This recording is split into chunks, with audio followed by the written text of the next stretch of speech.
ആദിവാസികളല്ലാത്തവർ വനത്തിലെത്തുന്നത് എന്തിനെന്ന് പരിശോധിക്കണമെന്ന് വനമന്ത്രി എ.കെ. ശശീന്ദ്രൻ. എല്ലാ വന്യജീവി ആക്രമണങ്ങളും ജനവാസ മേഖലയിലല്ല നടക്കുന്നത്. ആക്രമണത്തിനിരയാകുന്നവരെ പരിഹസിച്ചിട്ടില്ലെന്നും കാട്ടിലേക്ക് കയറുന്നത് എന്തിനാണെന്നാണ് ചോദിച്ചതെന്നും മന്ത്രി പറഞ്ഞു. വനമന്ത്രി തെറ്റായ കാര്യങ്ങളാണ് പറയുന്നതെന്നും ജനവാസ മേഖലയിലാണ് വന്യമൃഗാക്രമണങ്ങൾ നടക്കുന്നതെന്നും പ്രതിപക്ഷ നേതാവ് വി.ഡി. സതീശൻ പ്രതികരിച്ചു.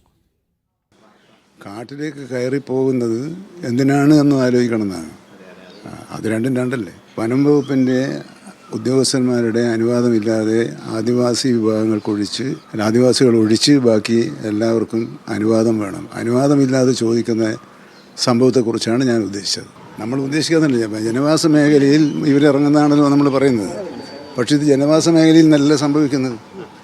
പക്ഷേ നമ്മളത് അങ്ങനെ സാങ്കേതികമായി നോക്കുന്നില്ല എന്നും കൂടി ഞാൻ പറഞ്ഞു. വനാവകാശ നിയമം ഉൾപ്പെടെ പാസ്സാക്കിയതാണ് ഇന്ത്യൻ പാർലമെന്റ്. അവർക്ക് വനാവകാശ നിയമം ഉൾപ്പെടെയുണ്ട്. അവർക്ക് അവിടെ താമസിക്കാനുള്ള സംവിധാനമുണ്ട്. സാധാരണക്കാരാണ്.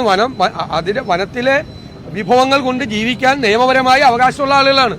അവരെ കൊന്ന് അതിനെ പരിഹസിക്കണമെന്തിന്?